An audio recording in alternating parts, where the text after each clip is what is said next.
Bom dia a todos. É um prazer dar-vos as boas-vindas a este webinar, a mais um Digital Union.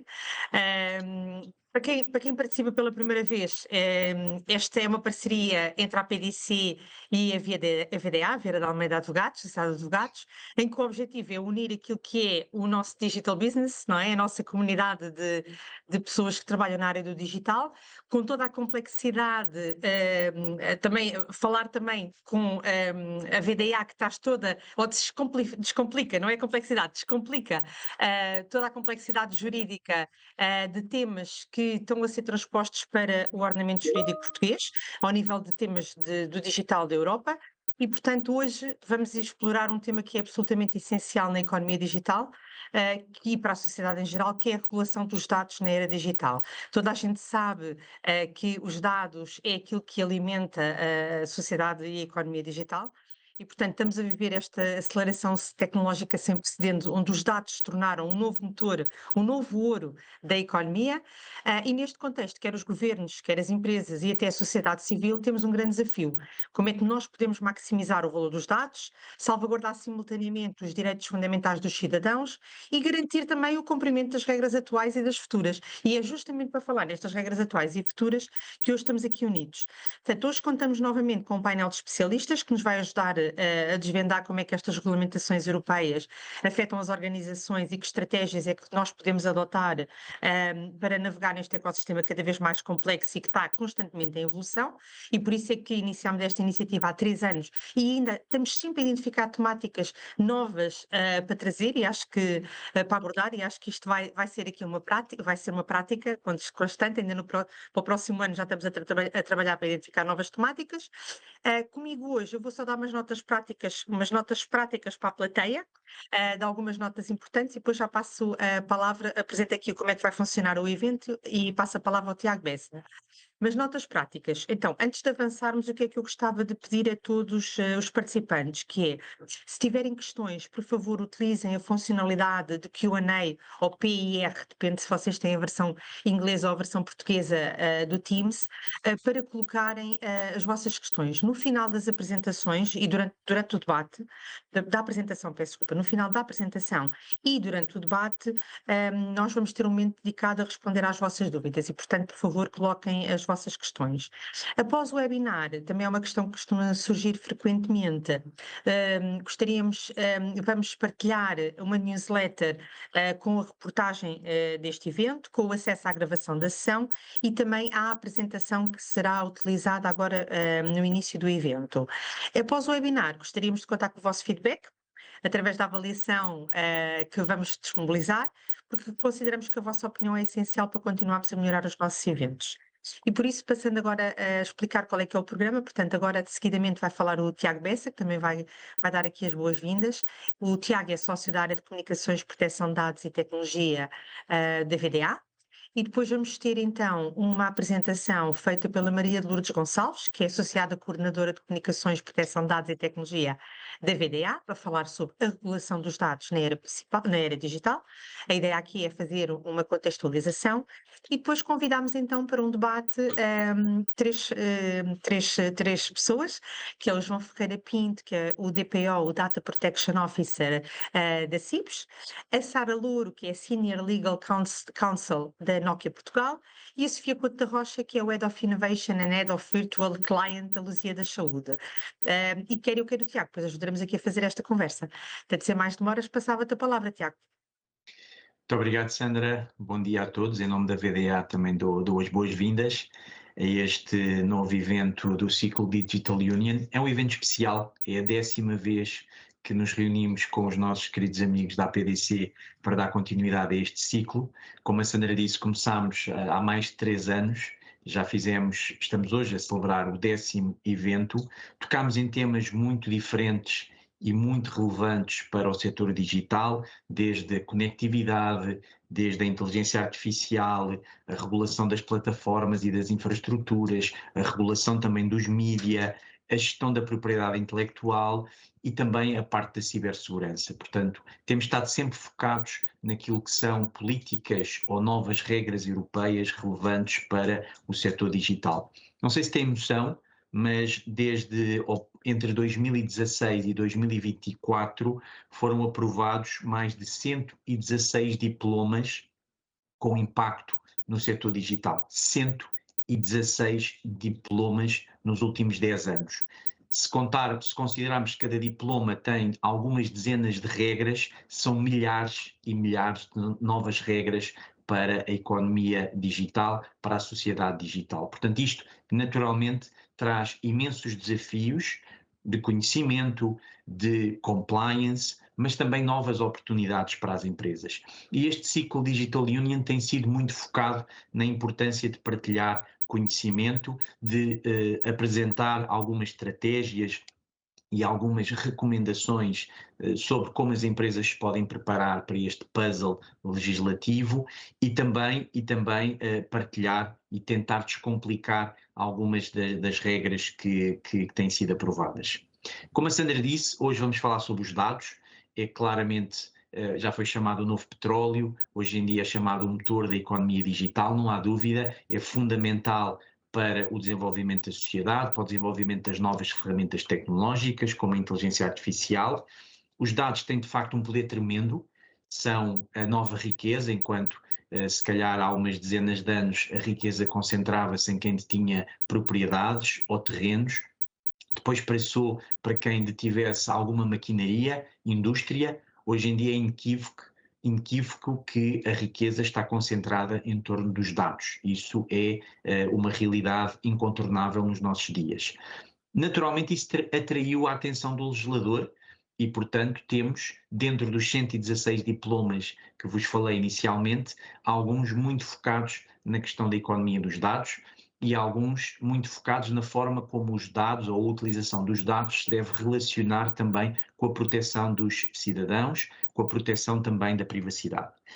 É um bocadinho sobre esta estratégia que vamos falar hoje, desde o regulamento de governação dos dados, ao regulamento dos dados também, passando por alguns regulamentos relativos aos espaços europeus comuns de dados, especialmente na área da saúde e na área financeira. E para isso temos aqui a minha colega Maria de Lourdes Gonçalves, a quem passo desde já a palavra para nos dar aqui o enquadramento e depois passarmos para o debate com o João, com a Sofia e com a Sara, a quem também agradeço a disponibilidade para se juntarem a nós e partilharem aqui as vossas opiniões e comentários. Lourdes, o palco é teu. Olá, bom dia a todos. Muito obrigada, Sandra e Tiago, pelas vossas apresentações. Eu vou aqui partilhar a minha apresentação. Obrigada também a todos os que estão connosco hoje para discutir e no fundo, partilhar aqui as diferentes visões sobre esta matéria, em particular sobre, enfim, em particular aos nossos convidados do debate que se segue. Não sei se já estão a ver a minha apresentação. Sim, estamos, Lourdes. Muito bem.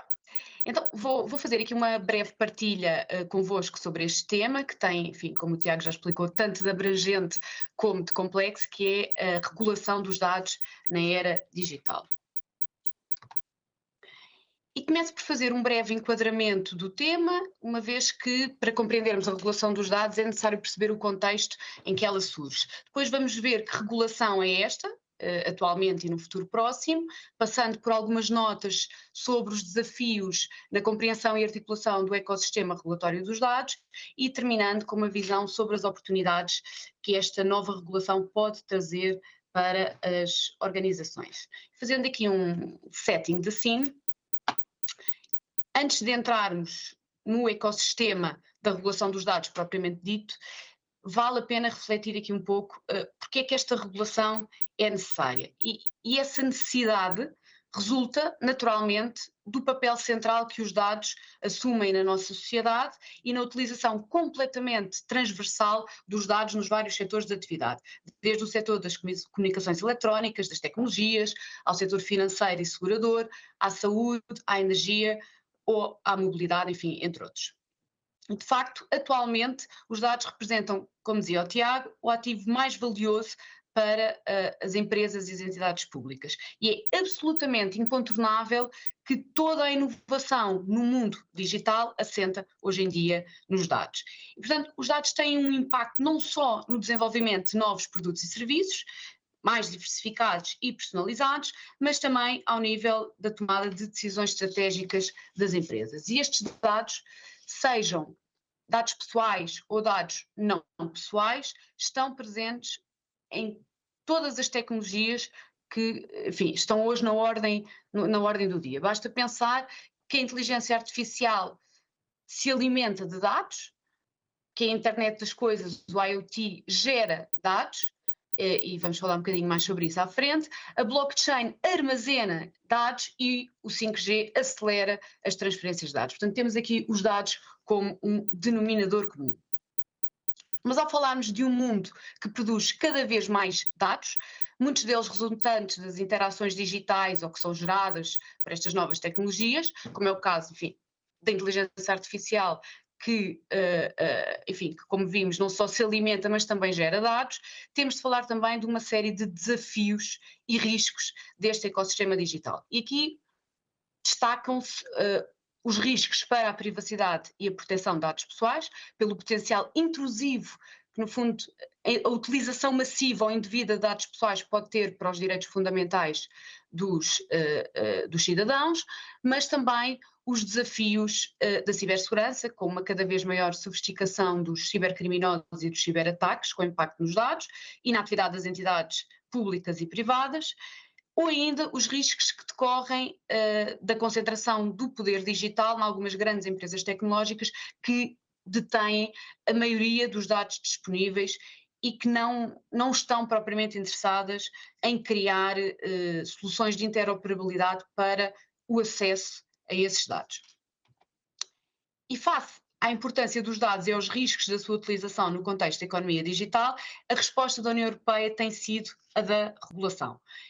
Enfim, regulação essa que deve ser vista de uma forma mais abrangente. A regulação dos dados, que, enfim, que em si mesma já é bastante complexa, vai ter de viver em estreita articulação com a regulação de uma série de outras matérias, como a dos serviços digitais e das comunicações eletrónicas, da cibersegurança, como já vimos, da inteligência artificial e outras tecnologias emergentes, dos serviços audiovisuais, dos conteúdos ilegais e do direito de autor e direitos conexos, para dar alguns exemplos. E, portanto, dizia há pouco o Tiago, que falamos de cerca de 116 diplomas relevantes entre 2019 e 2024, isto enfim, é certamente difícil de acompanhar e representa inúmeros desafios para as organizações. Já é difícil para nós juristas, basta imaginar os desafios que pode trazer aqui para as organizações. Enfim,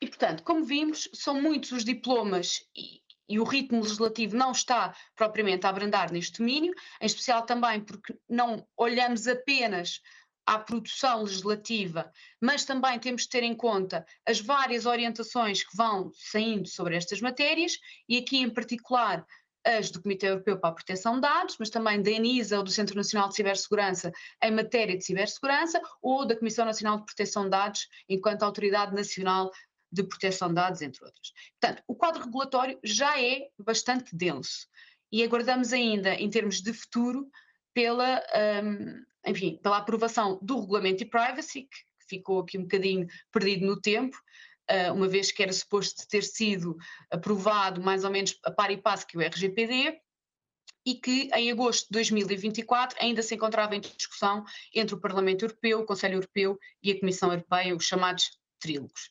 E, portanto, para além do Regulamento de Privacy, ainda aguardamos pelos regulamentos do Espaço Europeu de Dados. Já existe uma proposta para o Espaço Europeu de Dados de Saúde, que também vamos falar um bocadinho mais à frente, e depois no debate, seguindo-se o da mobilidade e depois, muito provavelmente, o dos dados financeiros.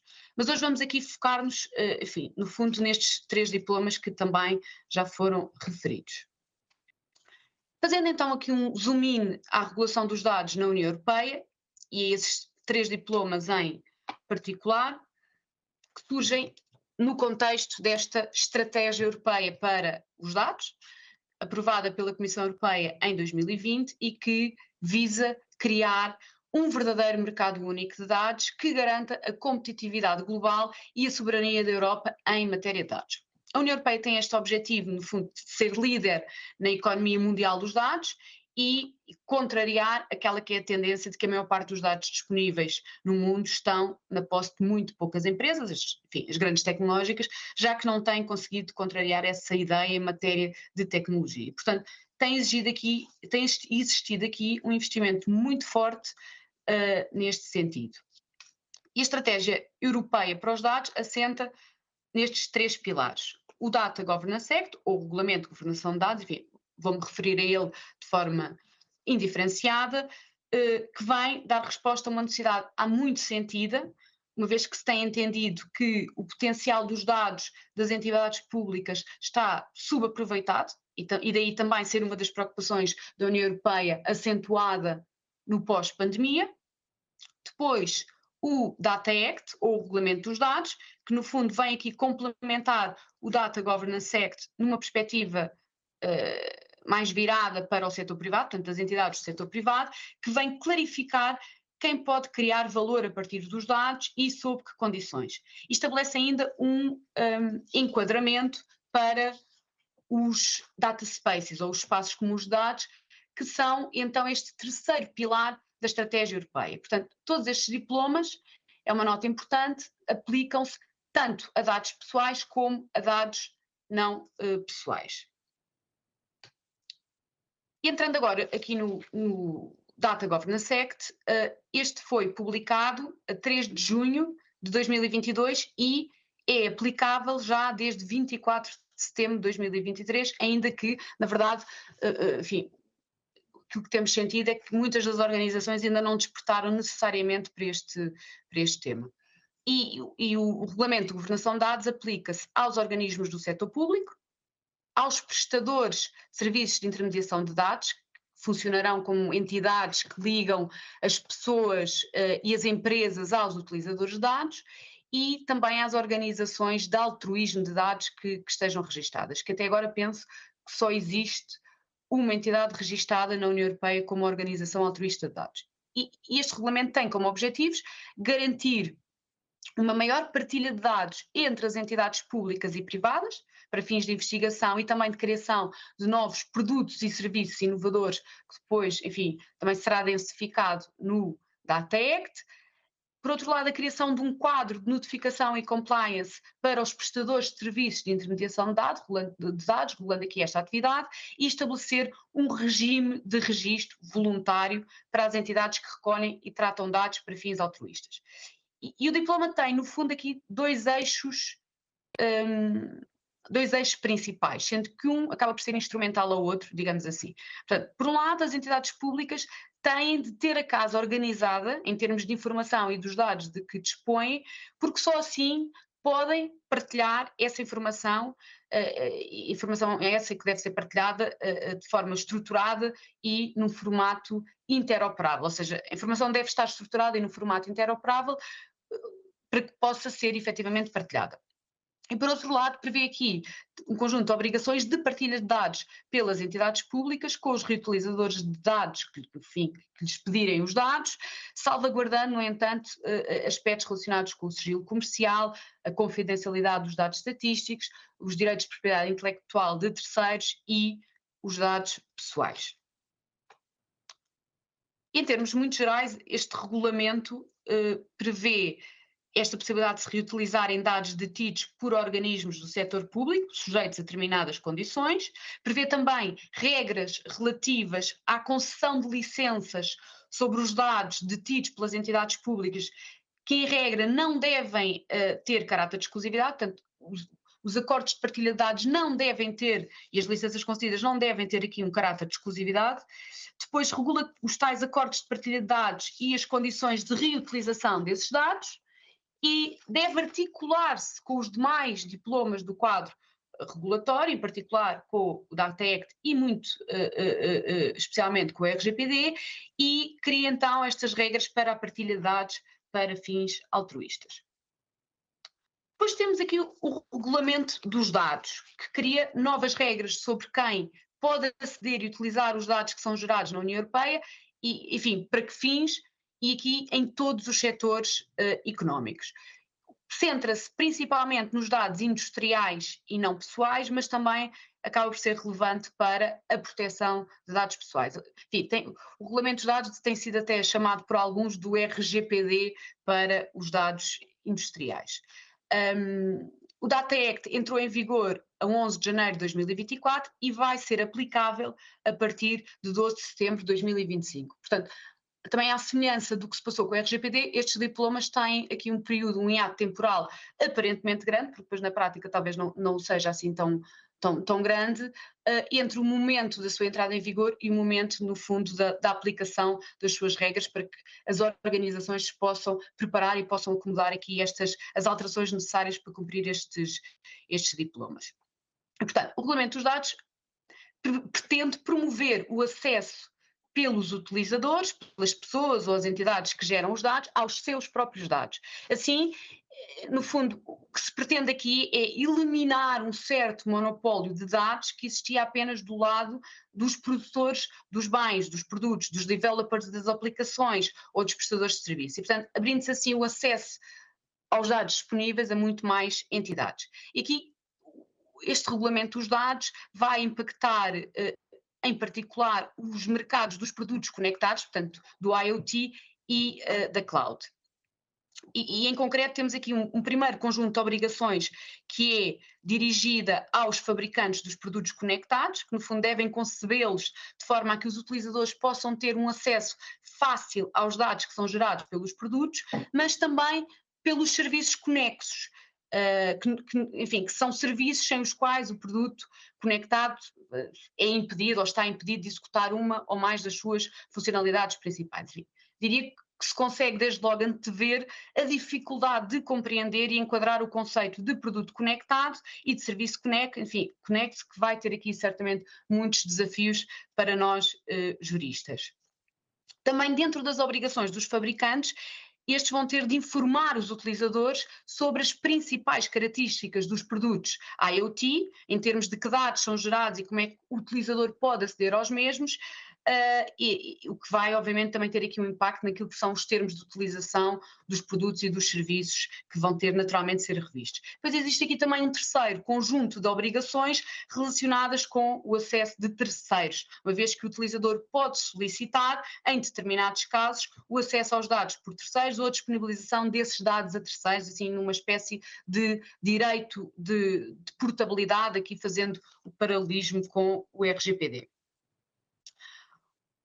E o Data Act tem aqui como principais objetivos facilitar o acesso e a utilização dos dados que são gerados por consumidores e empresas através de uma partilha de dados B2C e B2B by default, portanto essa partilha será obrigatória para produtos conectados e serviços conexos, sendo que estes devem ser desenhados ab início de forma a permitir o acesso a dados por defeito. Depois deve promover, enfim, também outro dos objetivos é promover a utilização dos dados das empresas para fins específicos de interesse público em caso de necessidade excepcional, criar as condições necessárias para que os clientes possam efetivamente alternar entre diferentes prestadores e fornecedores de serviços de tratamento de dados, ou seja, aqui pensado para os prestadores de serviços cloud, no fundo para desbloquear o mercado da cloud na União Europeia, evitar a transferência ilícita de dados para países terceiros e criar normas de interoperabilidade entre setores que permitam a reutilização dos dados, obrigando nomeadamente determinados prestadores a respeitarem requisitos de interoperabilidade, em particular aqueles que queiram participar nos data spaces. Enfim, como referido, o regulamento de dados tem efetivamente muitas normas chapéu para os data spaces. E o último pilar é este dos espaços comuns de dados que serão uma espécie de pools de dados partilhados, organizados sectorialmente e que poderão ser utilizados para fins altruístas ou comerciais. E para além de possibilitarem a livre circulação de dados no interior da União Europeia, pelo menos assim se pretende, e de fomentarem a criação dos novos produtos e serviços, estes data spaces também pretendem superar aquilo que são os obstáculos jurídicos e técnicos à partilha de dados entre as organizações, através aqui de um desenvolvimento de regras comuns aplicáveis a estes espaços.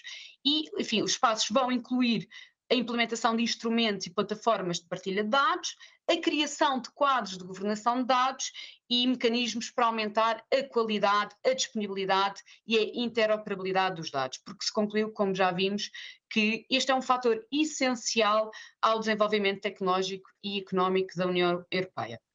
Os setores abrangidos são vários, por serem considerados setores estratégicos e domínios de interesse público, e todos eles serão criados por regulamentos próprios. Já foi aprovada em 24 de abril deste ano a proposta de regulamento relativa ao Espaço Europeu de Dados de Saúde, que vai ser, no fundo, o primeiro espaço europeu de dados como também já disse, esperamos agora a proposta de regulamento para a mobilidade. Aqui dar só uma nota, porque depois podemos falar melhor no debate, que o Espaço Europeu de Dados de Saúde tem aqui no fundo dois eixos. Um relacionado com maior acesso e a partilha de dados no contexto da prestação de cuidados de saúde em toda a União Europeia, aqui tanto da perspectiva das pessoas que terão um maior controlo sobre os seus dados de saúde, mas também da perspectiva dos prestadores de serviços de saúde, enfim, através ou através de um intercâmbio, ao facilitar-se o intercâmbio de dados para a prestação de cuidados de saúde e ao promover-se, no fundo, aqui um verdadeiro mercado único para os registros de saúde eletrónicos. E é isto que se chama a utilização primária dos dados. E depois há um outro eixo relacionado com o acesso e a partilha de dados de saúde para atividades de investigação, inovação, enfim, políticas públicas, regulamentação, que é a chamada utilização secundária de dados e que também vai levantar aqui uma série de desafios. Como já perceberam, enfim, pelo que vos tenho vindo a apresentar de forma muito resumida, porque estes diplomas são efetivamente muito densos, para além de extensos, estamos aqui perante uma enorme complexidade da regulação atual e futura do ecossistema de dados, que começa desde logo na dificuldade de conhecer e enquadrar os players desta economia de dados, que, como vemos, enfim, são muitos. Destaco apenas aqui alguns, para ficarem com essa ideia: os detentores dos dados, que são as entidades que detêm os dados, ainda que não os tenham gerado, e, portanto, é um conceito que não se deve confundir com o conceito de responsável pelo tratamento dos dados que conhecemos do RGPD. Depois, os reutilizadores dos dados, que são as entidades que pretendem dar um novo uso aos dados, ainda que não os detenham, ou os prestadores de serviços de intermediação de dados, que no fundo são as entidades que promovem a partilha entre detentores e reutilizadores de dados. E depois existem ainda uma série de desafios na articulação destes novos diplomas com o RGPD, e uma das questões que mais se tem colocado é se o regulamento de governação de dados, em particular o regulamento de dados, se aplica também aos dados pessoais. Já vimos que sim. As obrigações de partilha de dados ao abrigo do regulamento dos dados não afastam, não isentam o responsável pelo tratamento de ter de cumprir as obrigações decorrentes do RGPD sempre que partilhar dados pessoais e, nomeadamente, identificar os fundamentos de licitude para essa partilha. E embora no fundo, este princípio pareça claro, em teoria, será certamente difícil na prática, difícil de operacionalizar, já que os detentores de dados terão certamente dificuldades em separar dados pessoais de dados não pessoais nos seus datasets. E nesse caso, na dúvida, não sendo possível identificar concretamente os dados que ali estão, deve ser aplicado o standard mais elevado, o da proteção de dados pessoais. Aliás, estes diplomas não devem ser lidos e interpretados, em caso algum, como afastando as regras de proteção de dados pessoais. Depois existem também várias dúvidas ao nível do enforcement. No fundo, que autoridades é que vão ser responsáveis pelo enforcement destes diplomas? Não existe ainda uma autoridade designada para o efeito, e quando estejam em causa dados pessoais, teremos certamente de considerar a competência e os poderes da CNPD. Mas para dados que não são pessoais, os Estados-membros podem decidir se querem as mesmas autoridades ou outras diferentes. E, portanto, podemos ter aqui duas autoridades a aplicar, por exemplo, o Data Act, dependendo do tipo de dados que estamos a considerar, o que será certamente muito desafiante e, no limite, podemos ter que enfrentar aqui práticas de decisão diferenciadas se as autoridades não estiverem aqui alinhadas entre si. Pois, enfim, como vimos, também temos aqui diferentes conceitos e diferentes perspectivas, uma vez que os regulamentos criam os seus próprios desafios para a aplicação paralela do RGPD do RGPD e do Data Act, e os conceitos nem sempre estão devidamente alinhados, e os papéis dos vários intervenientes, no fundo, vão ter de ser avaliados caso a caso à luz destes diplomas. Depois também vamos aqui encontrar diferenças, isto de forma assim muito resumida, no exercício do direito de acesso aos dados e nos requisitos a cumprir nos vários diplomas face àquilo que é o tradicional direito de acesso aos dados concedido pelo RGPD. Já vimos que, enfim, que há aqui uma dificuldade de separar eficazmente dados pessoais e não pessoais, o que pode complicar o cumprimento das regras legais, no fundo a identificação dos regimes legais aplicáveis às diferentes categorias de dados. E depois, enfim, temos também uma série de outros desafios, como o equilíbrio que vai ser difícil entre o princípio da minimização e do privacy by design e by default, com a cada vez maior partilha de dados, enfim, entre uma série de outros que certamente surgirão. E, enfim, já estou aqui em cima do meu tempo. Em termos das oportunidades, para terminarmos, há claramente uma tendência para olhar para a legislação como um obstáculo, mas acho que faz todo o sentido também olhar para a legislação como uma oportunidade. E por isso é absolutamente crítico reconhecer os dados como um ativo com enorme valor e tirar partido desse valor, por exemplo, em matéria de inovação.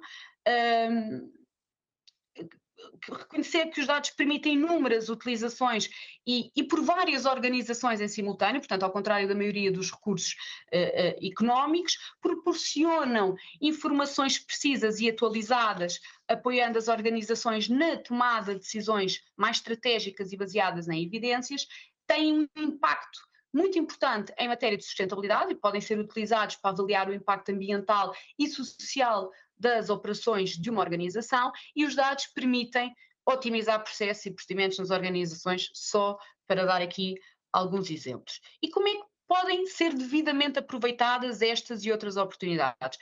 Através da adoção de uma estratégia de dados que pode ter um poder realmente transformador para uma empresa, independentemente do seu setor de atividade. E, no fundo, esta estratégia de dados é aqui um plano abrangente que oriente os processos, as políticas, as tecnologias para a recolha, o armazenamento, a gestão e a análise de dados nas várias áreas de negócio. E é fundamental alinhar estas iniciativas de dados com os objetivos de negócio para que se possa, no fundo, desbloquear todo o potencial dos ativos de dados. E é uma nota interessante de um estudo da Gartner, é que a má qualidade dos dados pode custar em média cerca de 15 milhões de dólares anuais para as empresas. Portanto, falamos aqui do impacto efetivamente relevante desta matéria. E, portanto, a estratégia de dados não é apenas algo desejável, é mesmo crucial para o crescimento dos negócios e para a competitividade das organizações. E deixo aqui, no fundo, algumas ideias de como é que pode ser construída esta estratégia. Tudo começa com a avaliação do panorama atual dos dados e dos processos relacionados com dados na organização, onde é que eles estão armazenados, como é que estão a ser utilizados atualmente, quem tem acesso aos dados, enfim, para identificar aqui lacunas e áreas de melhoria. Depois é necessário definir objetivos estratégicos claros e mensuráveis, desenvolver este quadro de governação de dados que inclua políticas, normas e funções para a gestão de dados, desenhar aqui a arquitetura de dados, estabelecer processos de gestão da qualidade dos dados e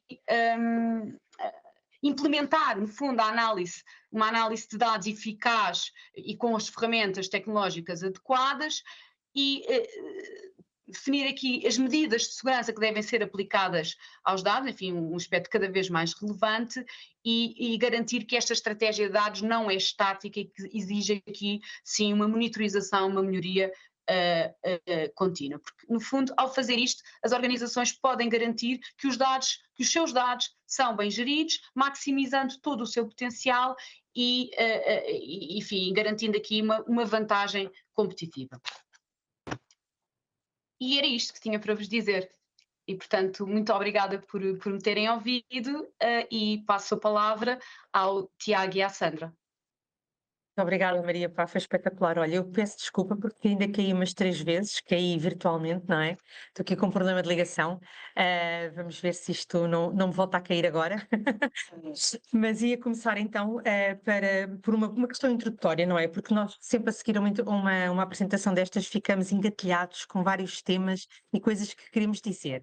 E, portanto, dávamos aqui uma questão introdutória geral para todos os nossos convidados do painel de debate, a Sara, o João e a Sofia. no sentido de, a partir desta apresentação inicial que a Maria de Lourdes nos fez, não é? Como é que vocês avaliam este novo panorama da regulação dos dados? E se vos parece que a União Europeia está efetivamente no caminho certo? Ou até se querem destacar algum ponto ou aspecto desta apresentação que vos suscitou mais interesse ou alguma preocupação? Iríamos começar, vamos intercalar, pode ser Sara, João e Sofia? Tá? Boa. Depois trocamos na próxima.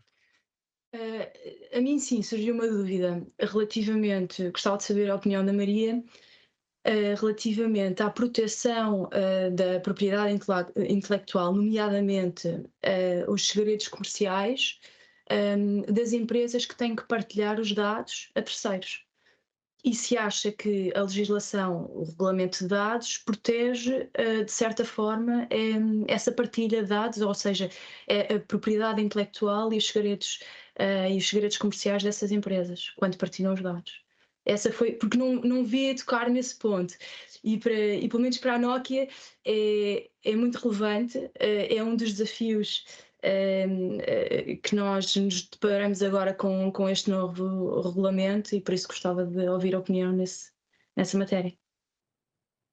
Sara, estás a falar relativamente aos dados dos dispositivos IoT ou em geral? Estou a falar de quando temos que partilhar a terceiros ou aos nossos clientes, pedem-nos para partilhar os dados dos nossos produtos produzidos pelos nossos produtos a terceiros. Existe aí uma preocupação da nossa parte relativamente a uma partilha de segredos comerciais que possa existir quando fazemos. Ok, então mas fazíamos esta ronda e depois até para ver quais são os comentários do João e também da Sofia, e depois já vamos a esse tema. Sim, eu sugeri isso, Sandra. Obrigado. Relativamente ao panorama de regulamentação, como é que eu vejo, apesar das dificuldades que são muitas devido a esta avalanche de regulamentos, eu vejo o panorama com uma certa expectativa de que consigamos, ou pelo menos a União Europeia consiga atingir o tal objetivo de ter um mercado de circulação de dados livre entre os Estados-membros, entre setores, entre empresas, partilha de dados entre investigadores.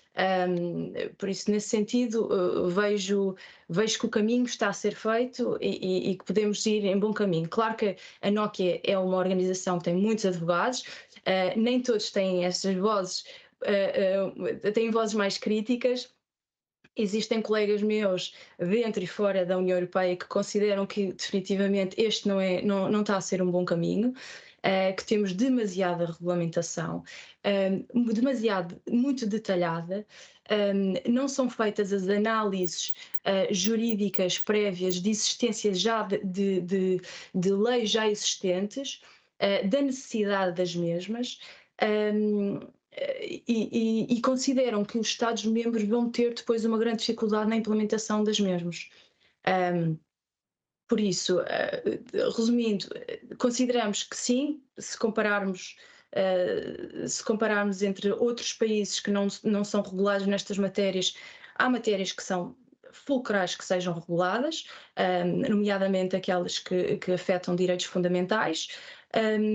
Há outras que se calhar estão a ser regulamentadas com demasiado detalhe, existe incoerência entre as leis e isso não só traz uma dificuldade às empresas, mais propriamente às pequenas e médias empresas, porque as grandes empresas normalmente têm departamentos jurídicos grandes, têm possibilidade de analisar com mais detalhe, e isso pode ser, claro, um entrave ao desenvolvimento da tecnologia na União Europeia.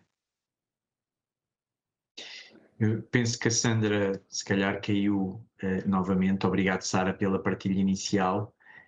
Não, está aqui. Caiu, Vou mas tentar ligar voltou um cabo. rapidamente. Muito bem.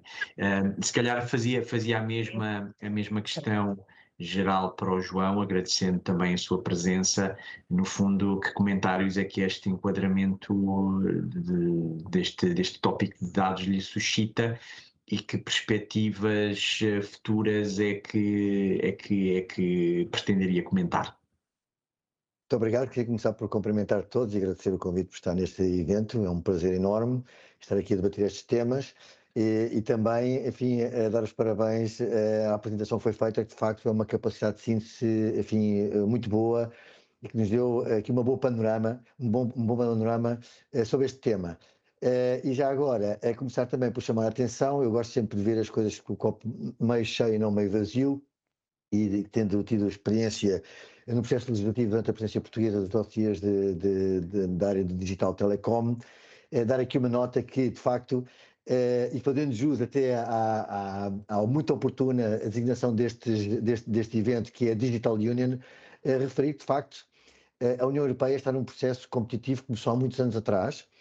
Começou com uma coisa chamada Agenda Digital, um master plan muito ambicioso da União Europeia, que passa por coisas muito mais vastas do que a estratégia de dados, questões relacionadas com a cibersegurança, cyber skills, digital skills, literacia digital, redes de comunicações, enfim, internet das coisas, para a internet das coisas funcionarem só é possível haver redes de alto débito, alta capacidade. Hoje estamos a falar da supercomputação, falamos do Eurochips, na capacidade de produzir chips dentro da União Europeia, que é um tema muito sério, e portanto, ligando todos estes temas, é preciso olharmos para isto é um tema comum, deixarmos de olhar para a árvore, para o tema do RGPD, ou do DGA, ou do Data Act, ou do DSA, ou DMA, ou qualquer um dos muitos outros diplomas legislativos. Também já agora também chamar a atenção que há muitas iniciativas não legislativas que têm um forte impacto no mercado único. E estamos, de facto, a União Europeia é um dos mercados, enfim, na arena, se possa assim dizer, mundial, que se debate com blocos gigantescos. Basta pensarmos na dimensão da China, basta pensarmos no potentado que é a economia norte-americana, e a União Europeia, com as suas centenas de milhões de net consumers, tem um potencial enorme que tem sido, enfim, muito explorado pelas grandes tecnológicas, quer americanas, quer asiáticas, e o que estamos a fazer e que a União Europeia está a fazer é trilhar um caminho do mercado único. Começamos pelo mercado interno, pelas 4 liberdades. Hoje em dia estamos na quinta liberdade, uma liberdade chamada liberdade digital, e o mercado de dados e estratégias de dados e de cibersegurança e de outros tipos de estratégias que estão aqui conexas inserem-se nesse mercado único digital. E este mercado único digital, enfim, como o próprio RGPD diz, enfim, até relembrando aqui um bocadinho um artigo inicial, que é o objeto e os objetivos do RGPD, um deles é precisamente fomentar a liberdade de circulação dentro da União Europeia. E se nos queixamos hoje em dia, eu compreendo, eu também tenho este problema no meu dia-a-dia, de que é tentar estar compliance com um conjunto de diplomas que nem sempre, muitas vezes, o programa Better Regulation consegue levar a bom porto, porque o sistema de negociação dos co-legisladores é extremamente complexo e enfim, tendo inclusive participado em alguns trílogos, designadamente no e-privacy e em outros tipos de regulamentos relacionados com comunicações eletrónicas no âmbito do combate ao abuso sexual de menores online, chamado regulamento SESAM. Tive a oportunidade de testemunhar que às vezes nem sempre é possível alinhar todos os diplomas, mas o pior pesadelo do que ter que cumprir com um conjunto de diplomas europeus, que são regulamentos que têm aplicação direta nos 27 Estados-membros da União Europeia, na verdade, em 30 Estados, porque inclui o Espaço Económico Europeu, e portanto estamos a falar de um espaço dentro da Europa muito, muito grande e muito, muito simpático do ponto de vista competitivo. Pior do que isso enfim, eu tive essa experiência, é tentar cumprir, por exemplo, as leis todas da União Europeia, de um operador europeu ou internacional, em que cada Estado-membro tem ou as suas regiões ou Estados federais têm a sua lei própria com reguladores próprios e que são um pesadelo para qualquer operador. E precisamente um dos grandes objetivos da agenda digital foi precisamente identificar um conjunto de burocracias, um conjunto de problemas, de ineficiências, ineficácias que matavam a competitividade da economia digital da União Europeia pela falta de uniformização. E, portanto, eu deixo aqui só uma nota de que vejo com muita enfim, alegria, posso assim dizer, enfim, como advogado e como jurista, todos estes diplomas, toda esta uniformização, que já não passa há 10 ou 15 anos, tínhamos muitas diretivas com transposições nacionais que eram extremamente complexas e que levavam, enfim, às vezes a soluções muito difíceis, e hoje em dia estamos no regulamento único, embora haja alguns ajustamentos a nível dos Estados-membros. Em princípio, um operador que trata um dado pessoal na Irlanda tem mais ou menos as mesmas regras que dos dados pessoais em Portugal, quer esteja em França ou quer esteja na Holanda. E, portanto, isso é uma excelente ferramenta de competitividade. Muito obrigado, João. Se calhar passarmos agora à Sofia, também agradecendo aqui a disponibilidade para estar connosco. Sofia, comentários iniciais em relação a este enquadramento que fizemos aqui. Antes de mais, muito obrigada e parabéns à Lourdes, porque realmente foi uma incrível apresentação. Eu acho que é sempre muito difícil, fazendo aqui a salvaguarda que eu acho que sou a dissidente, não é? Eu não sou nem Data Protection Officer, nem especialista em legal, portanto eu sou de inovação, talvez do outro lado da barricada, vou brincar, nós gostamos de ficar todos do mesmo lado, mas em que normalmente eu faço o push, não é? Para poder ter mais liberdade, se lhe puder chamar assim, obviamente acompanhada de responsabilidade e na forma como exploramos dados, mas há sempre aqui um trading difícil. Eu acredito que, aliás, não consigo não tocar também no AI Act, não é? Obviamente nós estamos numa era em que não pensar em, ou não incluir inteligência artificial, a discussão é francamente difícil, apesar de saber que já tiveram um webinar dirigido a este tema, mas a verdade é que, por um lado, se bem que esta standardização obviamente que nos facilita a vida em muitas áreas, porque só o facto, aliás, o exemplo que o João acabou de dizer, não é? De ter uma estrutura ou uma obrigatoriedade de estrutura semelhante em dois países, só aí, em dois países, e se ampliarmos aos 30, então incrível, só aí nos potencia muito mais. Aliás, trabalhando eu muitas vezes com tecnologias exponenciais, tal como as próprias tecnologias, os próprios dados também têm que ser exponenciais em quantidade e em qualidade. E isso é muitas vezes o desafio, e é talvez o maior desafio quando pensamos na comparação entre uma potência como a União Europeia com outras grandes potências como os Estados Unidos ou os países asiáticos, sejam eles a China sozinha ou alguns grupos. A verdade é que nós precisamos, sem dúvida, de um mercado que não seja tão fragmentado e seja muito mais uníssono na estrutura e na forma, na permissão de utilização. Por outro lado, também é verdade que, querendo todos nós que estes diplomas sejam trampolins e não prisões, também é verdade que esses trampolins têm que ser controlados porque há aqui, obviamente, muitos detalhes que ainda faltam definir, e essa é talvez a parte, eu estando no terreno, muitas vezes a querer fazer o pushing de usar determinadas soluções.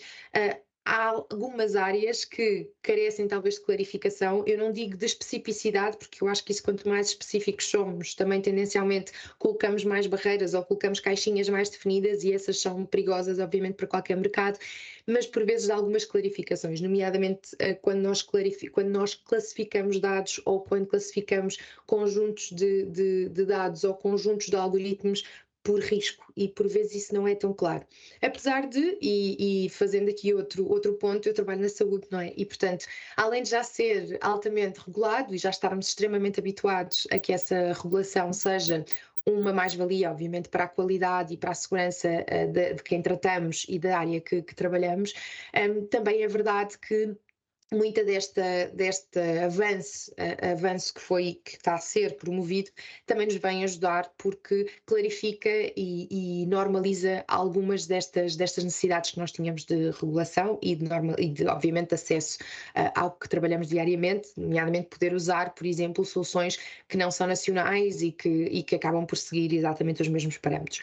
Por outro lado ainda, e não querendo obviamente falar só do lado positivo, apesar de eu ser como o João, eu sou uma pessoa de copo meio cheio, acho que se não for assim temos tendência a esvaziá-lo cada vez mais e portanto tem que ser sempre meio cheio, mas eu também acredito principalmente no que toca, e lá está novamente, é tangencial aqui ao nosso tema, mas no que toca à inteligência artificial vejo com alguma expectativa, lá está, copo meio cheio, com alguma expectativa o outcome que terá esta regulamentação em conjunto, não só o AI Act, como obviamente aqui toda a regulamentação de tratamento e de acesso aos dados, visto que nós já sabemos que com algumas alterações geopolíticas temos alguns grandes players como a Argentina, o Qatar ou os Estados Unidos a quererem afirmar-se como first movers ou como pioneiros em muitas das áreas de inteligência artificial e de amplificação dessa utilização. E, portanto, claro que já sabemos que ir rápido não significa ir bem, e, portanto, acho que aqui vai ser sempre um trade entre queremos ser os primeiros ou queremos ser os mais consistentes ou queremos ser os mais consistentes e não ficar muito para trás. E, portanto, acredito que esse desafio vai nos caber a todos em papéis muito diferentes, mas que será talvez o grande desafio dos próximos 5 anos, e falar em 5 anos nestas áreas já é assim um horror de quantidade, não é? Mas acredito que muitas destas áreas vão andar relativamente quanto mais devagar. Por outro lado, também é verdade que também dizemos que a saúde é sempre uma das áreas mais conservadoras, não é? A banca, a saúde são duas das que vão com muito cuidado, mas também o European Health Data Space, o primeiro data space, é efetivamente a saúde, e portanto ficámos nós aqui com a batatinha mais quente e inicial para ter que distribuir e trabalhar. Também é verdade que não é algo tão, principalmente as primeiras, pelo que percebemos das primeiras implementações, não será algo tão disruptivo quando comparado com aquilo que nós já fazemos. Ou seja, a verdade é que estamos a começar pequeno e ainda bem, pelo menos para países como Portugal, que já é altamente digitalizado, não será uma disrupção assim tão grande numa fase inicial. Agora, o que eu identificava como maior desafio, e talvez aqui para as próprias entidades públicas ou privadas, é a nível estratégico.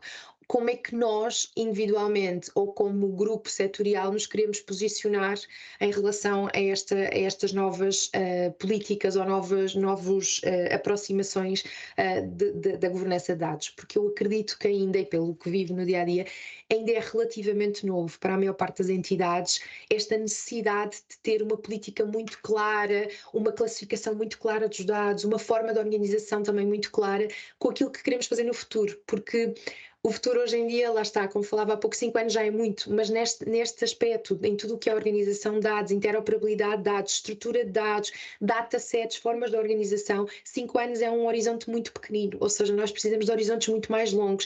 Então ter este balanço entre o que é um horizonte longo em termos estratégicos e o que é um horizonte longo em termos tecnológicos acaba por ter uma ambivalência francamente difícil de decisão à data de hoje. E esse provavelmente será na minha perspectiva, e aqui é uma opinião pessoal, baseada em dados, claro, mas pessoal, que talvez seja o grande diferencial entre as organizações que realmente vão ser vanguardistas e vão ser drivers de mudança e de afirmação de boas práticas e aquelas que ficarão um bocadinho mais como laggards, mais para trás, à espera que alguém indique o caminho. Muito obrigado, Sofia. Obrigada. Isto é sempre um privilégio ter uma médica a falar assim destes temas, não é? Bem, mas Tiago, se calhar dávamos agora a oportunidade aqui à Maria de Lourdes de pegar no tema da Sara e depois começávamos aqui a nossa ronda de tópicos. Pode ser, Maria de Lourdes? Claro que sim. É uma ótima questão e é um tema que tem sido também muito discutido à volta do Data Act. Eu, de facto, referi que o Data Act salvaguarda, entre outros, o sigilo comercial, mas não entrei, nem era o objetivo, bem mais detalhes. O que é que isto significa? Significa que, embora o Data Act exija que os detentores dos dados divulguem determinados dados aos utilizadores ou aos terceiros que sejam escolhidos pelo utilizador, caso esses dados sejam protegidos como segredos comerciais, aí as obrigações de partilha devem ser interpretadas de forma a preservar a proteção concedida aos segredos comerciais, aqui remetendo para a diretiva relativa à proteção do know-how e dos segredos comerciais. E depois existe uma série de regras previstas no regulamento sobre este tema. Isto traduz em quê? Na possibilidade dos detentores dos dados poderem solicitar aos utilizadores ou a terceiros à escolha do utilizador que, no fundo, preservem a confidencialidade dos dados que são considerados como segredos comerciais. E, portanto, os detentores dos dados devem identificar os segredos comerciais antes da divulgação e devem também ter a possibilidade de chegar a acordo com os utilizadores ou com, no fundo, os terceiros escolhidos sobre aquilo que são as medidas necessárias para preservar a confidencialidade da informação divulgada, nomeadamente através de cláusulas, modelos de cláusulas contratuais, de acordos de confidencialidade ou também, que é algo que vai ser muito incentivado, da aplicação de códigos de conduta. Enfim, como imaginam, isto será certamente desafiante e teremos certamente ainda muita discussão à volta deste tema, mas até porque desde logo pode não se chegar aqui a acordo chegar aqui a acordo entre as partes, mas também o Data Act prevê aqui regras, caso não haja acordo sobre as medidas necessárias ou nos casos em que o utilizador ou os terceiros escolhidos pelo utilizador não apliquem as tais medidas acordadas e, portanto, comprometam a confidencialidade dos segredos comerciais. E aí, no fundo, o detentor dos dados terá aqui a possibilidade de suspender a partilha de dados que são identificados como segredos comerciais. Portanto, o tema está, enfim, depois ainda existe uma série de normas também a regular esta matéria, e o tema está endereçado no regulamento de dados, e é uma preocupação evidente, foi uma preocupação evidente do legislador europeu. Obrigada, Maria. Esclareci. Muito obrigada, Maria. Obrigada. Sara, mas isto levanta-nos aqui o tema que é como é que vocês, não é, tendo em conta e percebendo que tu estás a trabalhar, como há bocadinho falaste, com uma equipa vasta, não é, da própria Nokia a nível internacional, como é que vocês estão a preparar para esta vaga legislativa? Ou seja, que abordagem concreta é que vocês têm adotado para equilibrar aquilo que é, por um lado, o desenvolvimento e a inovação tecnológica com o cumprimento destas novas regras? Que tipo de partilha queres fazer sobre este tema? Bem, nós estamos a preparar como nos preparamos relativamente a qualquer legislação nova, não é? Que tenha impacto nos procedimentos e na Nokia. Nós identificamos uma equipa dentro do departamento jurídico que é vasto. Neste caso até foi um colega de especialista em direito da concorrência. Não sei se teve, penso que não teve relevância relativamente à análise no regulamento de dados, a escolha deste colega, apesar de um dos objetivos do regulamento de dados ser a melhoria o aumento da concorrência na União Europeia, mas é uma equipa que é um conjunto de advogados que faz uma análise, um risk assessment, uma análise jurídica, e começa a analisar que impactos é que pode ter nos nossos produtos na nossa empresa. Nós estamos ainda no processo, ainda não finalizámos essa análise, porque também só temos que falamos agora do regulamento de dados. Só teremos que implementar em setembro, como sabemos, do próximo ano. Já conseguimos identificar alguns impactos, nomeadamente no design dos produtos, apesar de nós já partilharmos os dados com os nossos clientes, mas para futuros produtos ter o design e a possibilidade de partilha logo desde o início, by default. Depois também identificámos que vamos ter que incluir nos nossos contratos com clientes estes nossos deveres de informação, de que dados é que temos, a informação de onde é que temos esses dados, quanto tempo é que temos esses dados, um bocadinho em semelhança como já tínhamos com o Regulamento Geral de Proteção de Dados, não é? Mas agora aplica-se também a dados que não são dados pessoais e a empresas, entre empresas. E vai-se aplicar com os nossos clientes, porque nós temos produtos que geram dados do cliente e não são consumidores, não são usuários, são empresas, não é? Na nossa perspectiva. Agora, o que é que identificámos como riscos? É realmente aquilo que, e por isso é que a minha pergunta à Maria é realmente esta questão da partilha dos dados a terceiros quando solicitado, embora nós tenhamos considerado que nós não éramos cloud providers, ou neste momento ainda não consideramos, da análise que estamos a fazer, que somos cloud providers ao abrigo do regulamento. Mas a nossa principal preocupação é realmente esta questão da propriedade intelectual e dos segredos comerciais. Isto relativamente ao regulamento de dados. Relativamente à inteligência artificial, que foi aqui também falado assim brevemente, que eu sei que vocês já tiveram outro evento nessa matéria. O que nós fizemos foi um comitê de inteligência artificial, que eu faço parte a nível global. Esse comitê trabalhou em fazer guias de utilização para os trabalhadores quando utilizam ChatGPT, que não é Nokia GPT, que nós temos o nosso próprio, ou mesmo o Copilot da Microsoft, regras internas para a utilização desses instrumentos, e depois também regras e mecanismos de aprovação para produtos internos que nós utilizemos inteligência artificial. É um grupo muito grande, não só de advogados, mas também de de pessoas de IT.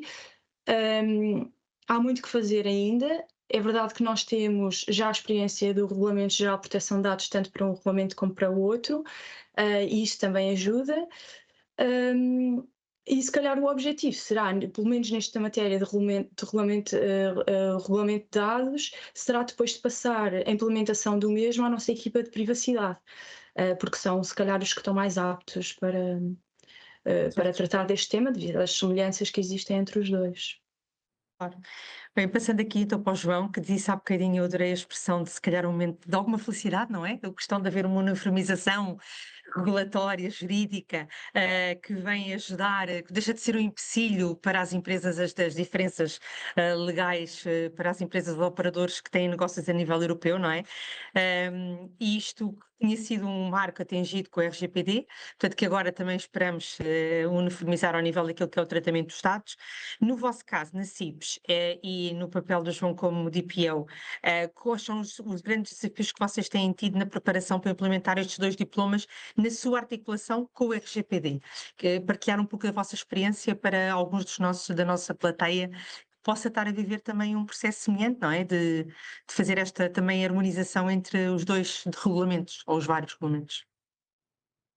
Bom, nós temos aqui vários desafios, sendo que importa relembrar aqui um bocadinho qual é que é a história da CIBS. A CIBS, Sociedade Interbancária de Serviços, nasce com os principais bancos portugueses como stakeholders para dar resposta a uma necessidade de criar uma rede nacional de multibancos, de ATMs. E é assim que surge o multibanco.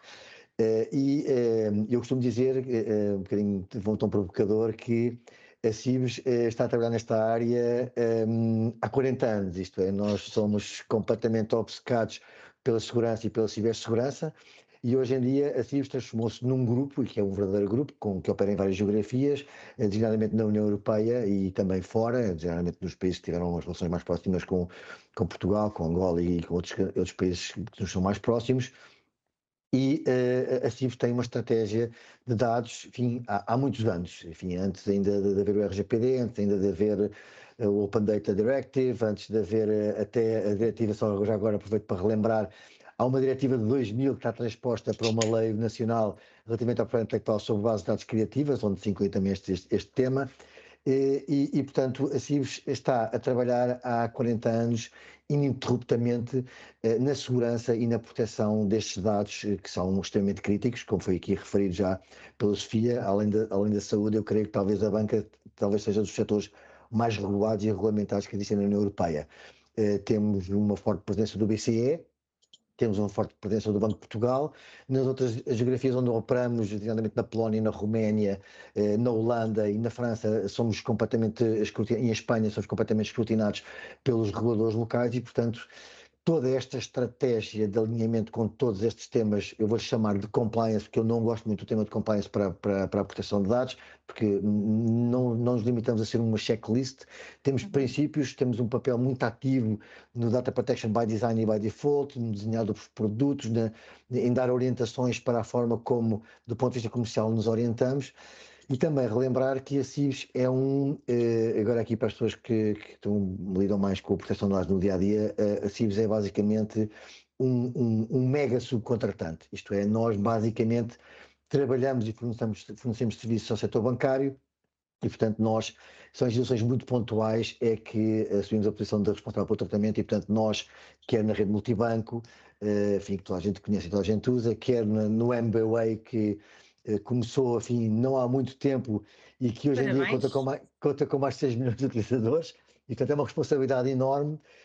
Nós temos, enfim, um desafio diário de manter, enfim, o compliant com todos estes diplomas nacionais, regulatórios, regulamentares, mais setoriais, menos setoriais, dados pessoais, dados não pessoais.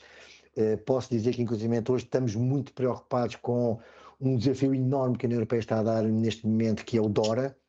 Estamos a falar de requisitos extremamente elevados, apesar da CIBS já ser considerada, e a rede multibanco, já ser considerado como uma infraestrutura crítica nacional. Enfim, basta pensar em ciberataques que aconteceram no passado, que possivelmente envolvendo a Rússia e países mais próximos de nós, em que, através de ciberataques, foi possível paralisar o sistema da ATMs nacional, ou, por exemplo, o sistema é extremamente gravoso. e, portanto, nós estamos nesse patamar.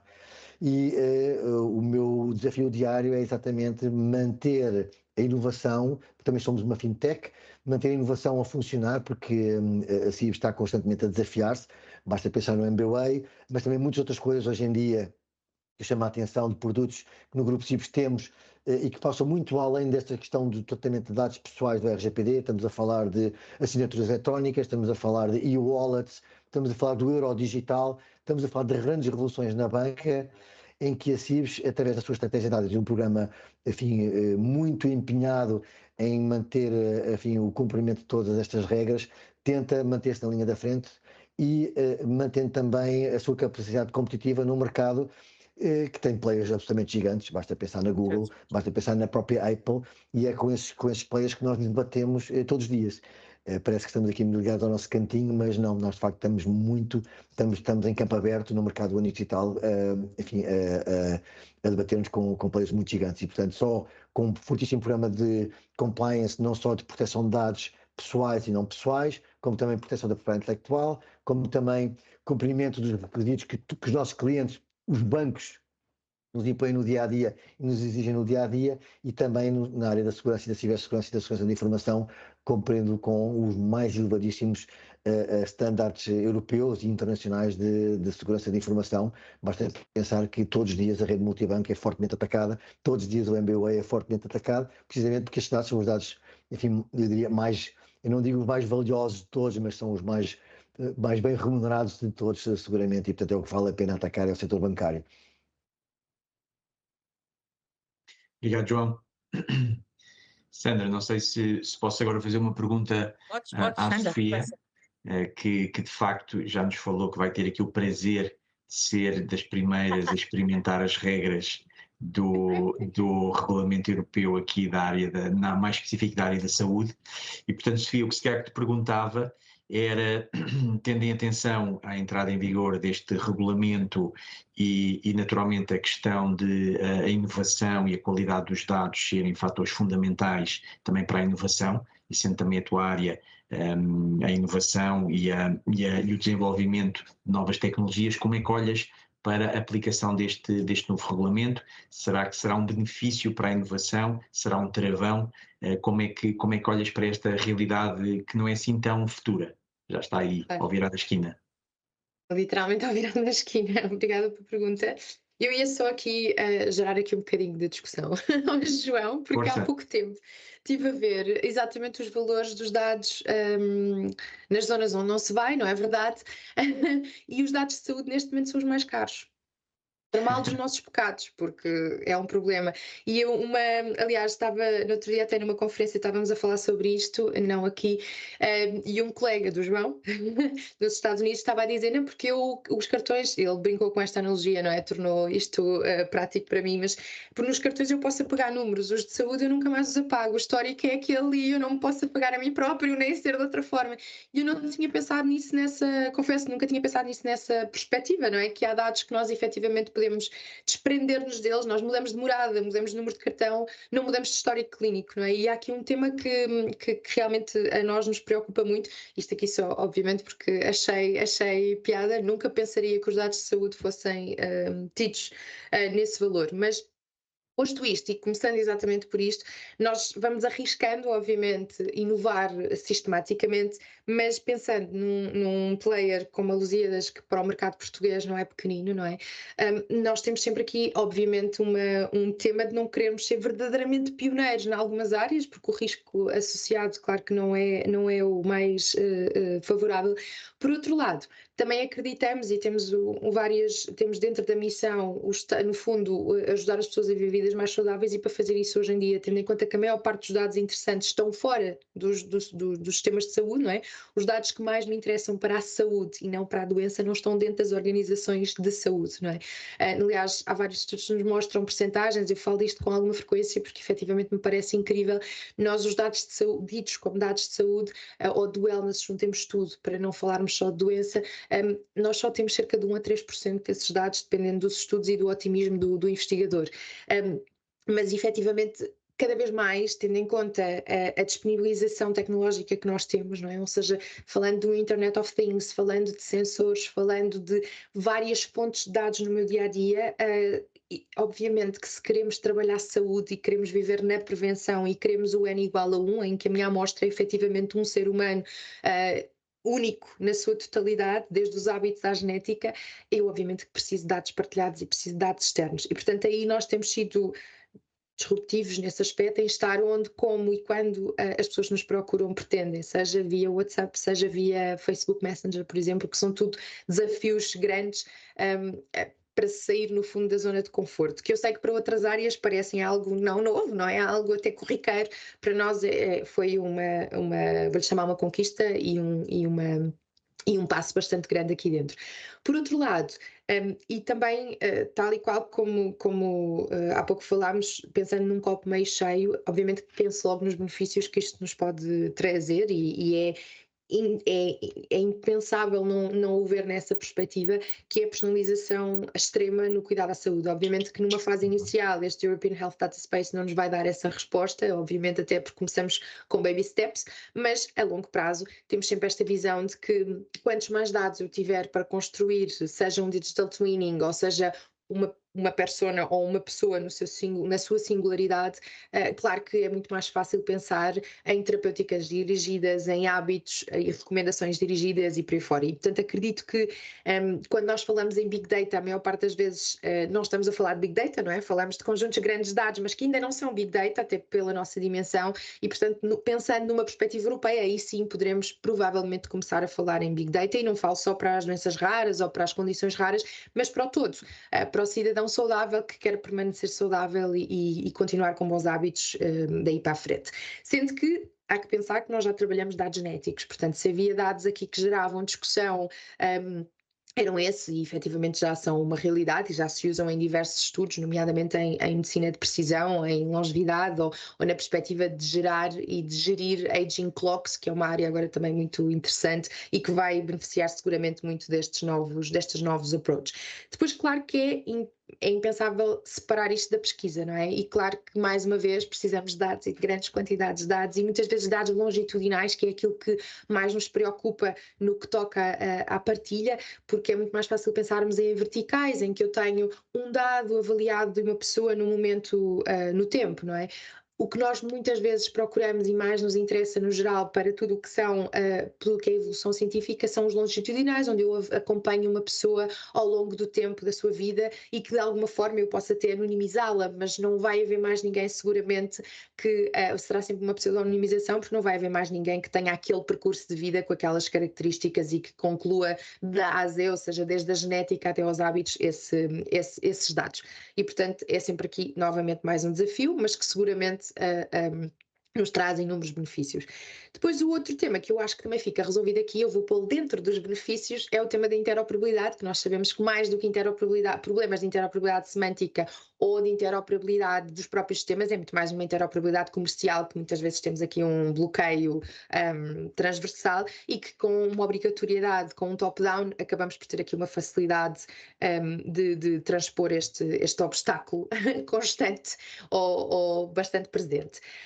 Claro que com isso vai-nos exigir aqui muitas transformações e muitas mudanças, e eu acho que aí, mais uma vez, temos benefícios e desafios, muitas transformações que implicam investimento de tempo, recursos financeiros e humanos, e isso seguramente será um desafio.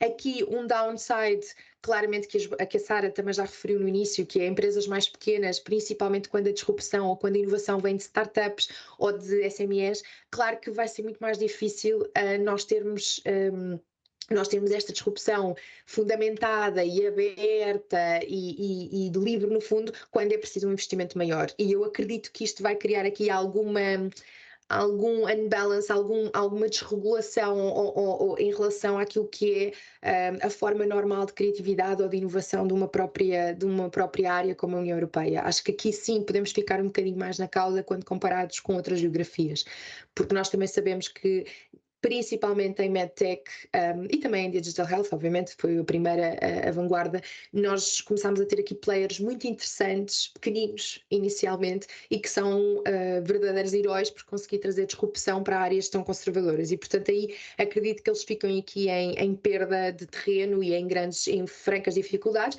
Aí, obviamente, temos aqui que fazer um apelo aos fundos de investimento para que tenham essa consciência e soube um bocadinho aqui a parada para estes pequenos players que podem fazer efetivamente frente aos grandes players.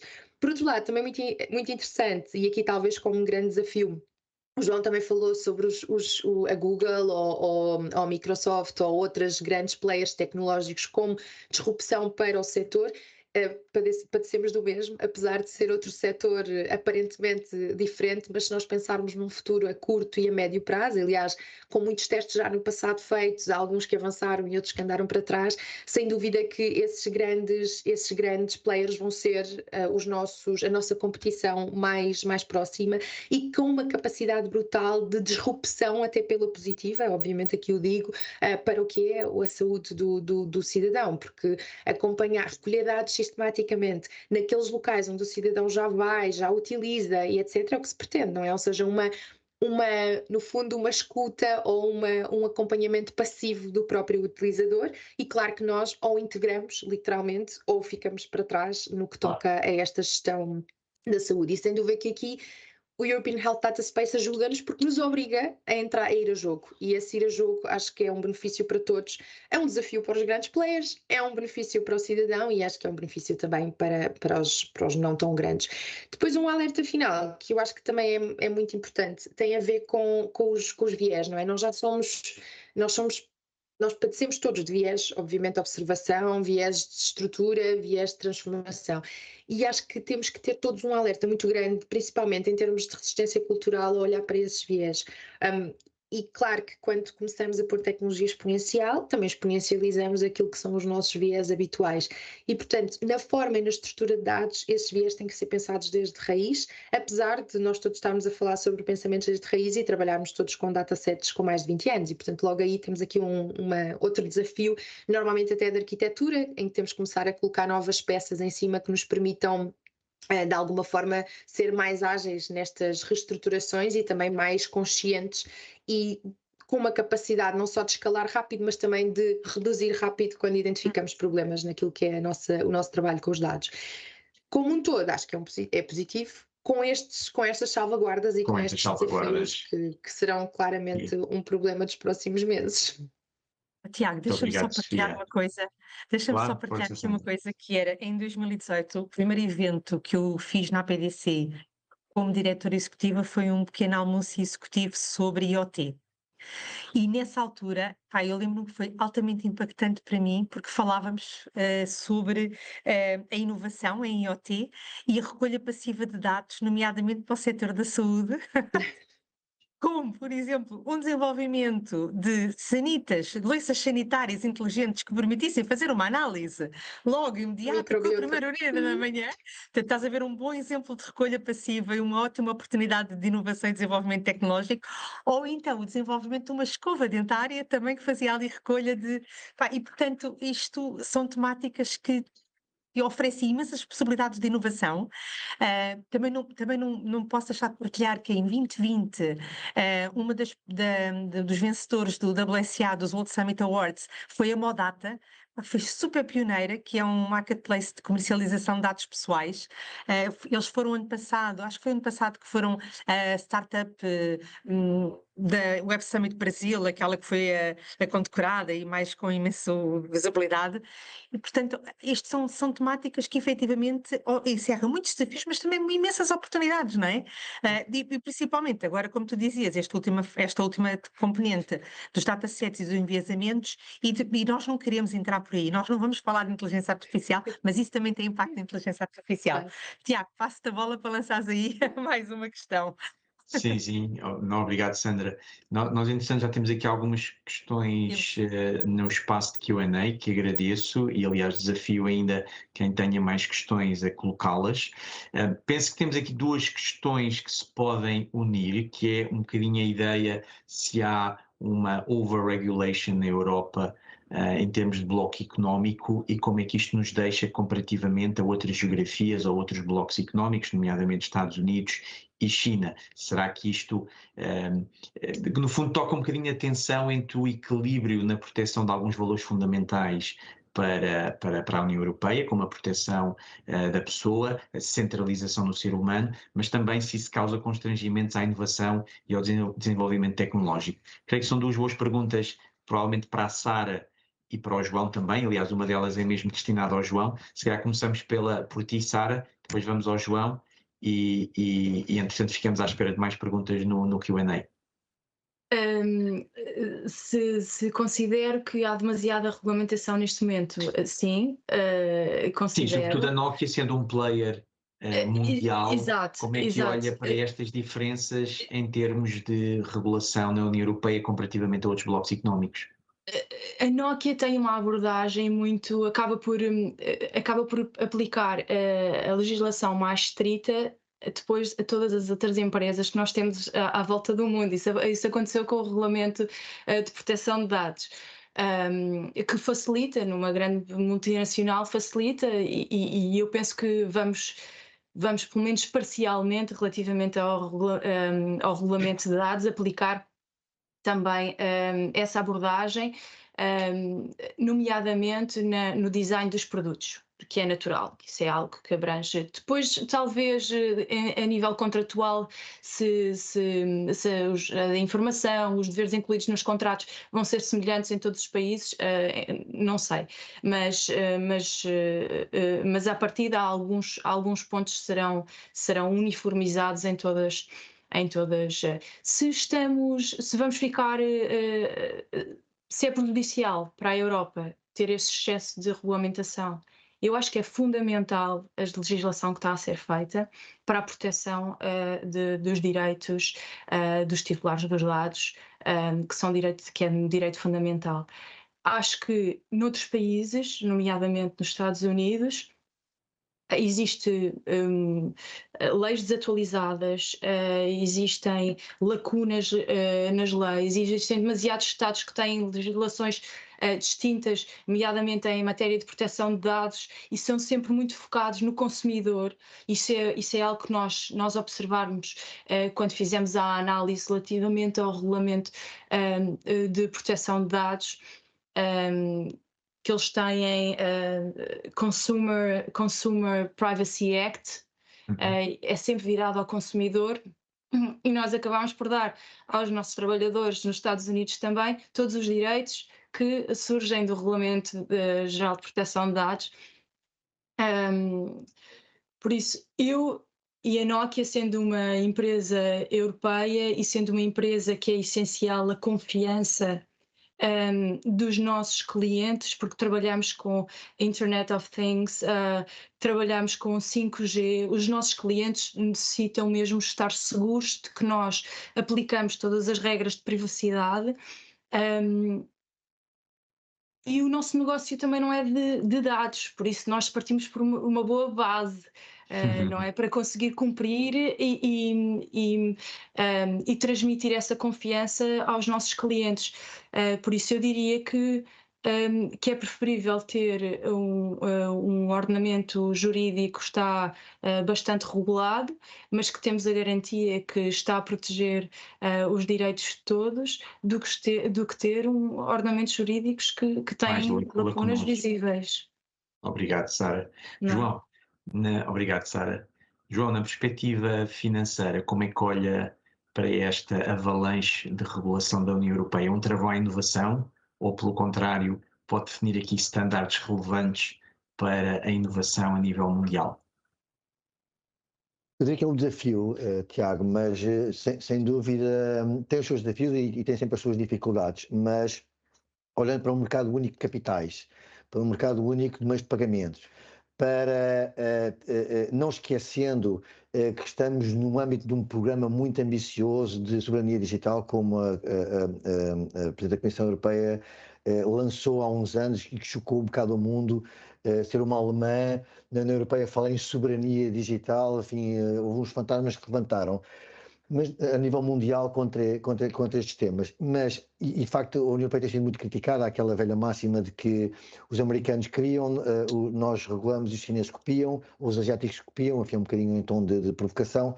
E de facto nós temos um bocadinho o hábito de regular e regulamentar, talvez às vezes pode ser um bocadinho demais exigente para algum tipo de setores ou para algum tipo de operadores mais pequenos que não têm, às vezes, meios para cumprir com muitas exigências que, às vezes, os diplomas europeus nos suscitam. Mas se pensarmos que o RGPD demorou 4 anos a fazer, que a Comissária Europeia, na altura, Vice-Presidente da Comissão Europeia, referiu publicamente que nunca o lobby tinha sido tão violento, ela utilizou esta palavra, tão agressivo, junto às instituições europeias, não é por acaso que o e-privacy está parado praticamente desde a presidência portuguesa, onde deu um salto após 8 presidências consecutivas de entrar a trabalhar neste dossiê. Não é por acaso que todos estes stakeholders americanos e gigantes tecnológicos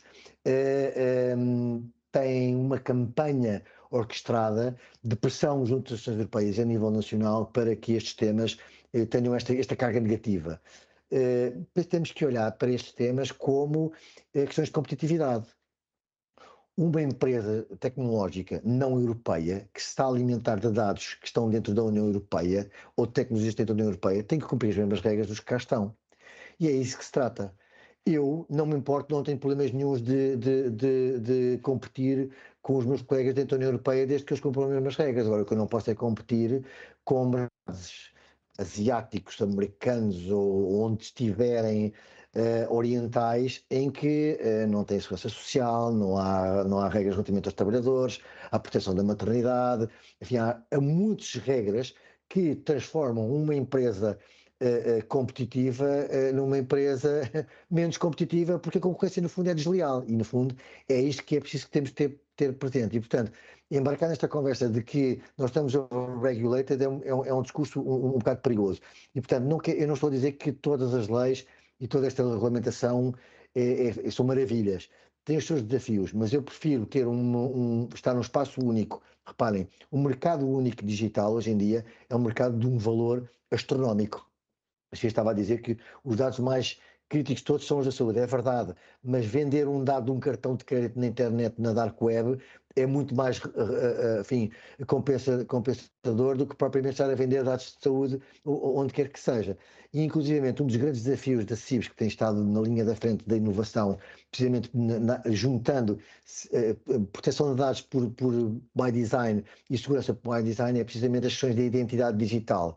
O regulamento de AIDAS que aí vem, que é extremamente difícil de aplicar, conjuga exatamente isto que estamos aqui a falar, ou seja, eu tenho o meu wearable, vou-me conectar e está a dar dados sobre o meu dado de saúde, eu vou conduzir o meu carro, tenho um acidente, e imediatamente há uma linha de SOS que dá informação sobre o tempo de condução de um condutor, diz quantas pessoas iam dentro do carro por causa dos cintos, dos sensores, consegue dizer se são adultos ou se são, em princípio, ou se são crianças pelo peso dos sensores, consegue dizer a que velocidade é que a pessoa ia e a partir daí faz comunicações à polícia, aos bombeiros ou aos serviços de emergência, mas também aos seguros, para dizerem que estado é que a pessoa estava a conduzir. Também pode fazer informações sobre o veículo, porque mostra o tipo de condução agressiva ou menos agressiva que a pessoa tem. Nós latinos somos uns condutores agressivos por natureza e, portanto, é preciso às vezes pensar um bocadinho mais, enfim, com um bocadinho mais de ponderação às vezes nestas modas. E, portanto, eu deixo aqui também este alerta. Obrigado, João. Obrigado. Sei que estamos no final do nosso evento. Em qualquer caso, gostava só de dar aqui 2 minutos para uma reflexão final à Sofia. Aliás, tinha aqui uma pergunta para ti, mas antecipaste a questão dos novos players, que aliás não é um tema novo, porque estive há pouco tempo num evento onde o CEO da Lusíadas, o Vasco, falava precisamente daquilo que serão os players, os futuros players da saúde, das grandes empresas digitais. Portanto, se calhar também pedi uma reflexão em 2 minutos para depois dar espaço para uma pergunta final à Lourdes sobre como é que vês esses novos players a entrar no espaço que é muito tradicional, muito conservador e as potenciais diferenças de regulação que existem entre Estados Unidos e Europa, por exemplo. Obrigada. Sim, nós temos assim, parte do meu trabalho aqui é, no fundo, ir alertando para este tipo de movimentos do próprio setor, porque eu percebo que é um desafio para qualquer empresa, porque normalmente estamos a focar-nos naquilo que é o business as usual e a inovar de forma iterativa, se calhar, mas mais incremental no dia a dia, e temos que estar sempre alerta para estas grandes disrupções que muitas vezes vêm dos locais menos óbvios ou menos esperados. Um, eu acredito que esta entrada destes novos players ou desta disrupção, não da forma mais tradicional, porque já temos uma Amazon, por exemplo, a distribuir fármacos, não é, nos Estados Unidos, como um dos principais players de distribuição disto. Não digo nessa forma, mas digo mais de uma forma um bocadinho como o João estava a dar o exemplo agora do acidente, mas transposto para a saúde, não é? Em que eu posso acordar de manhã, o meu espelho mede vários parâmetros, dá-me algum feedback e recomendações para o meu dia a dia, um bocado imaginarmos como se fosse um assistente digital permanente que nos acompanha 24/7 ou durante o período que nós queiramos. E aqui sim, eu acho que esses grandes players, acho não, obviamente, têm uma capacidade de disrupção ao próprio setor muito maior, até porque nós continuamos neste registro, e eu também falo disto com muita frequência, do disease system e não do health system, não é? Nós temos muito mais tendência a trabalhar e a focar na doença e no resolver a doença do que o player tradicional, não é? Do que na prevenção. E estes novos players estão, obviamente, a focar-se exatamente nesta nova. A mim, Sofia, custa-me dizer nova tendência, mas como mercado é uma nova tendência, que é apostar muito mais na prevenção verdadeiramente primária, ou seja, em que eu já estou a trabalhar quase a genética, não com o CRISP, mas à cabeça da situação, do nascimento, estou a trabalhar já desde a raiz. E aí, sem dúvida que quantos mais dados tivermos, maior capacidade tenho de fazer disrupção ao sistema e ao status quo, e esses grandes players que recolhem dados passivamente, como aqui falávamos, têm obviamente muito mais capacidade. Dizer também, há um estudo feito em 2024, até uma iniciativa da MEDIS, um estudo populacional, que é o saúdes.pt, que dizia em que as pessoas referiam que medem mais do que 42% das pessoas medem mais do que 3 parâmetros diariamente usando tecnologia, seja números de passos, quantidade de água que bebem, etc. Se pensarmos numa população que foi feito, obviamente, um estudo transversal às gerações e com todos os graus de literacia e por aí fora, 42% medirem mais do que 3 é marcante, sendo que eu arriscaria dizer que provavelmente são mais, só que não sabem que eu estou a medir. E isto é muito comum. E, portanto, se eu conseguir agregar toda esta informação e dar outputs de recomendações diárias, obviamente que vamos ter que nos realocar e vamos ter que nos reposicionar de forma muito proativa neste novo paradigma. Por outro lado ainda, e é inevitável falar de inteligência artificial aqui, também são estes grandes players que têm capacidade muitas vezes de iterar e de testar novas soluções que envolvem inteligência e, portanto, eu, cidadã, ser tratada como única é óbvio muito mais atrativo do que ser tratada num contexto normal de cluster e por aí fora. Por outro lado, e aqui dando a resposta ao como é que eu vejo a versão comparativa entre geografias, a longo prazo eu acredito que esta versão mais regulada ou mais estruturada, vou chamar assim, é obviamente mais sustentável, não é? Seja sustentabilidade na perspectiva do utilizador se sentir mais seguro, seja sustentável porque as próprias tecnologias são mais responsáveis e, portanto, acredito que a longo prazo nos parecerão a todos muito mais interessantes. Claro que também estamos-nos a posicionar como líderes, não é? Da forma ética, a nível ético e a nível das boas práticas a nível mundial. Por outro lado, tenho algumas reservas tal como o João também já referiu, quando nós começamos a comparar geografias diferentes com obrigatoriedades diferentes, não no que toca aos dados, porque acho que quando olhamos só para os dados nós estamos a olhar para o big picture, mas no que toca à parte socioeconómica e mesmo geográfica, ou seja, se eu não tiver o mesmo grau de segmentação, de obrigatoriedades legais, de compensação de trabalhadores, seja até mesmo de formas de regulamentação da tecnologia, isto vai ser um tema que é uma competição não competitiva, não é? Ou seja, claro que todos querem operar na Europa e isso é muito interessante, até por ser um mercado mais maduro em muitas áreas, mas passa a ser um desafio e até nos pode prejudicar nessa perspectiva, não é? Porque se eu tenho que operar num continente onde me obrigam a uma pleia de iniciativas dos quais o resto do mercado não me obriga, pode até ser só aí um bloqueio à entrada e deixar-nos aqui um bocadinho mais na cauda. Sobre isto, obviamente, poderíamos falar durante horas, seguramente. Por outro lado, eu também não acredito que estes regulamentos sejam estáticos, obviamente, eles estão a entrar em fases e essas fases, muito provavelmente, também estão Diferentes. relacionadas com o tema de necessidade de adaptação à medida que vamos implementando. Eu acredito nessa nossa capacidade de ser proativos, não só na implementação de regulamentação, mas também na adaptação dessa mesma regulamentação. Muito obrigado, Sofia, muito obrigado. Eu pedia só 2 minutos adicionais, gostava só aqui de dar a última palavra à Lourdes, porque falámos aqui de muitos desafios, falámos aqui também de muitas oportunidades e um dos objetivos sempre destes ciclos é deixar algumas recomendações mais práticas ou mais estruturadas para as empresas, para quem nos assiste, para os associados da APDC e no fundo a pergunta para ti, Lourdes, apelando a alguma capacidade de síntese, para terminarmos não muito longe das 11, é como é que as empresas podem preparar para estes novos diplomas, para também captar as oportunidades e, portanto, monetizar até alguns dos ativos que têm. Com base na tua experiência, que recomendações é que darias aqui a quem nos está a ouvir?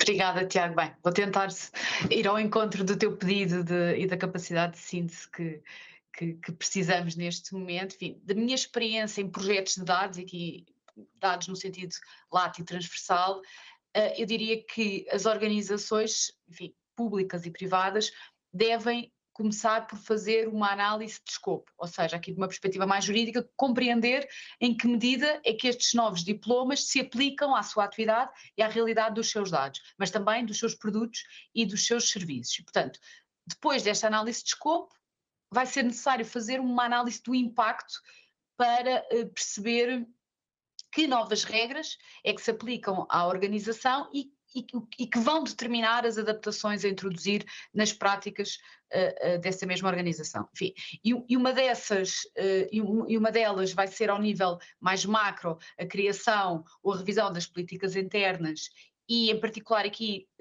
a criação, se ainda não existir, do modelo de governação de dados, e ao nível mais operacional também, como já tive a oportunidade de referir, vai ser necessário fazer aqui a revisão dos termos de utilização produtos e serviços, nomeadamente produtos e serviços conectados. Enfim, e também em linha com aquilo que falávamos há pouco, deve existir uma identificação dos segredos comerciais que são mantidos pela organização e garantir que estes mantêm a máxima proteção à luz das obrigações que aí vêm de partilha de dados e também identificar as alterações que devem ser introduzidas no design dos produtos, no fabrico, enfim, nos requisitos de informação para cumprir o tal acesso a dados por defeito. Depois, em matéria de relação com terceiros, que também é aqui um ponto crucial, vai ser importante estabelecer ou adotar estes modelos de procurement e de contratos que permitam reduzir os riscos jurídicos dessas relações. Enfim, isto também